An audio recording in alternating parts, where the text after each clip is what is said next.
परब्रह्म आत्म काम है, उनको कुछ भी इच्छा नहीं रहती, तो महाराज जी मैं अनेक हो जाऊं ऐसी इच्छा सृष्टि के आरंभ में कैसे हुई महाराज जी? बात यह है कि उनके हृदय में इच्छा क्यों हुई, ये हम प्रश्न नहीं कर सकते, क्योंकि वो स्वामी है, वो सृष्टि के रचयिता है, वो अपने आप से अपने आप में खेल रहे हैं, वो किसी और से खेलने की थोड़ी की इच्छा, अपने आप से अपने आप जब खेलने की इच्छा करता है तो सृष्टि रच जाती है, और जब खेल करके शांत हो जाता है तो सृष्टि समिट जाती है, उसे महाप्रलय करते हैं। वो इसीलिए उसने रचा, वो खेल रहा है, वो खेल रहा है। अब वो क्यों खेल रहा है, अब ये प्रश्न तो नहीं हो सकता। उसने एक हम बहुत श्यामा ऐसा क्यों बोला, मैं एक से बहुत हो जाऊं ऐसी इच्छा क्यों की, तो हम आपको बताएं, झूठा उसने किया ही नहीं, उसने इच्छा की ही नहीं, वो बहुत श्यामा हुआ ही नहीं, वो एक ही है, दूसरा है ही नहीं।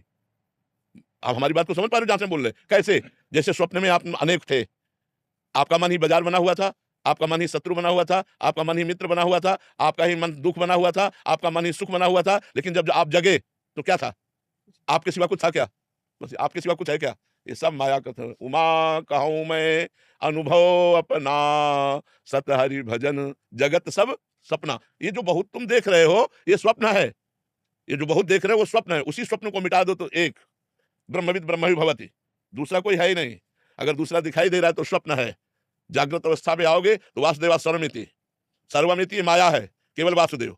सर्वम खलमिदम ब्रह्म, सर्वम ये माया है, खलमिदम ब्रह्म वो केवल एक है।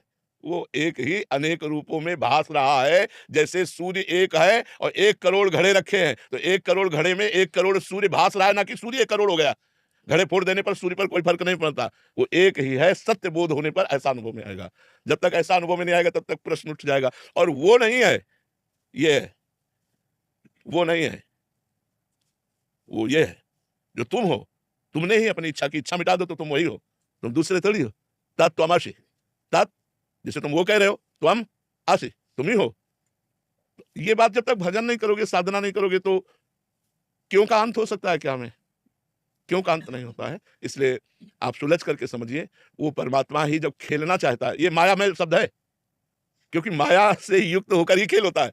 जब वो खेलना चाहता है तो अपनी योग शक्ति से विस्तार कर लेता है, जड़ चैतन्य अनंत ब्रह्मांड वो सब बन जाता है। और जब वो शांत शयन करना चाहता है तो सबको समेट लेता है। ये भी मायामय उत्तर है, लेकिन माया मुक्त उत्तर ये है कि ऐसा कभी हुआ ही नहीं। अब हम जो शब्द बोलेंगे वो सबकी समझ है, ये सृष्टि कभी हुई ही नहीं। योग वासिष्ठ, ये सृष्टि कभी हुई नहीं, ये तुम्हें भास रही है। क्यों? क्योंकि अज्ञान से युक्त हो, और ज्ञान से युक्त हो जाओ तो केवल ब्रह्म, दूसरा है नहीं। एको ब्रह्म द्वितीयो नास्ति, यह शास्त्रीय उत्तर।